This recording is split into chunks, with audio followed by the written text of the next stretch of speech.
Halo pemirsa, kita kembali lagi dalam program Warung Pakus. Tadi terakhir kita sempat menyinggung soal pelayanan publik ya Pak ya. Dan tadi juga saya sudah sempat berbicara dengan Mas Irul di sini. Dia sempat mengutarakan pendapatnya nih seputar pelayanan publik. Ini khususnya dari IKTP. Jadi itu sempat bahas masalah IKTP yang proses pembuatannya berapa lama tadi Mas? Sampai 6 bulan. Hampir 6 bulan baru jadi gitu ya, kayak gitu. Menurut Pak Hari atau Pak Kus sendiri ini gimana nih untuk pelayanan publik sampai IKTP hampir 6 bulan gitu Pak? Kalau menurut saya, memang layanan itu semakin cepat, Iya, jika oke. gitu kan semakin senang masyarakat. Iya, Jadi semakin cepat semakin senang. lama ya sudah barang tentu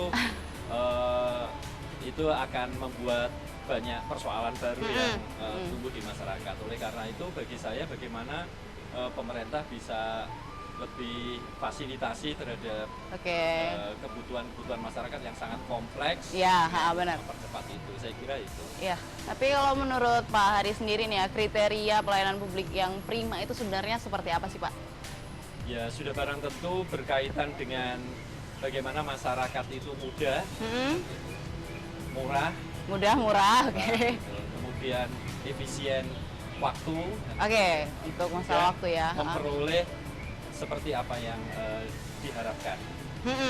Oke, jadi kalau melihat kenyataannya nih ya mungkin Pak, selama ini pelayanan publik di Indonesia secara general itu seperti apa sih menurut Pak Hari sendiri nih? Ya kita memang dari tahun ke tahun mengalami kemajuan. Gitu Mengalami kemajuan ya, oke. Meskipun masih ada perbaikan yang harus dilakukan. harus perbaikan. Saya sendiri 1 bulan yang lalu mengurus IKTP. Kebetulan saya di Wonokromo gitu, ngurus kecamatan.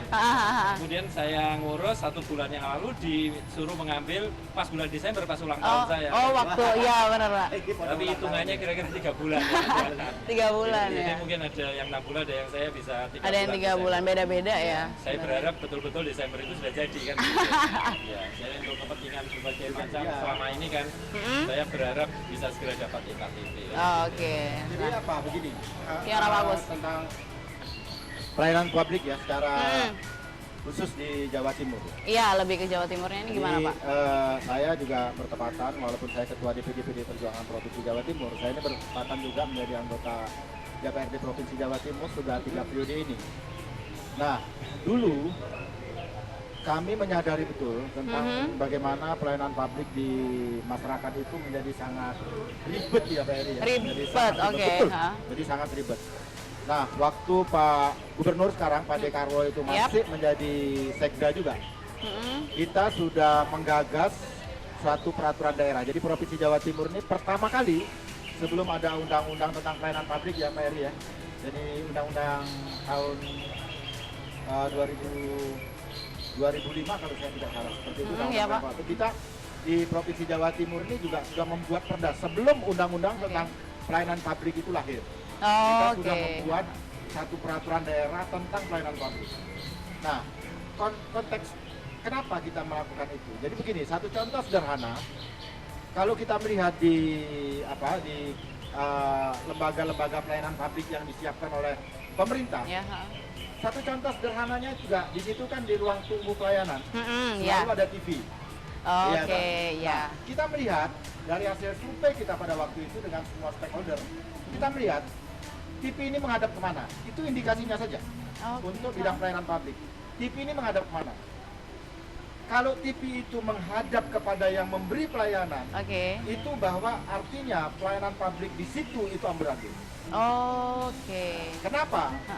Karena kemudian bahwa pemberi pelayanan nunggu dulu nonton TV. Jadi kalau TV-nya udah selesai, apa yang dia tonton dia baru ngurusin gitu ya. Mereka yang diberi pelayanan kan seperti itu. Iya. Kemudian kita melihat bahwa bangsa Indonesia ini adalah bangsa yang murah senyum. Seperti itu yang diberikan kepada kita. Tapi apakah memang itu yang diberikan kepada masyarakat pada saat dia memberi pelayanan? Ternyata pada waktu kita melakukan uji coba di Blitar pada waktu itu untuk puskesmas saja. Pusat pelayanan kesehatan pada masyarakat, puskesmas saja. Nah, para perawat yang ada di sana untuk memberikan pelayanan kesehatan, mereka itu dan umumnya lah, ya toh.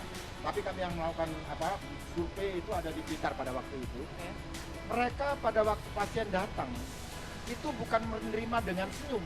Iya, tapi tetapi gimana, Bang? kemudian dengan wajah yang cemberut, bahkan ada ya buram, bahkan juga ada intonasi yang tidak menyenangkan yang diterima oleh pasien. Justru seorang pasien yang kemudian datang dengan wajah, diterima dengan wajah buram, dengan perkataan yang intonasinya itu tidak baik, kan begitu. Itu membuat pasien yang mestinya diobati bisa langsung sembuh, tapi karena menerimanya itu dengan bahasa yang seperti itu, ya akhirnya jadi nggak nyaman juga ya. Tidak nyaman. Padahal senyum adalah bagian dari obat. Oh iya benar. Ini kita merubah merubah mindset. Jadi begini, sebenarnya pelayan publik, ya public servant ya Pak Heri ya, itu adalah orang yang memberi pelayanan kepada masyarakat yang membutuhkan pelayanan. Tetapi kemudian ternyata karena pola rekrutmen PNS kita pada waktu itu yang saya katakan ya, bahwa pola rekrutmennya yang amburadul seperti itu, sehingga mereka itu pikirannya masih seperti amtenar. Jadi mereka sebenarnya public servant, orang yang harus memberi pelayanan, tetapi malah minta dilayani oleh masyarakat. Malah ini kebalik ya. Etos kerjanya yang menjadi buruk. Seperti itulah. Nah inilah yang kemudian kita coba untuk melakukan perubahan itu, dan itu ternyata tidak gampang Pak Eri.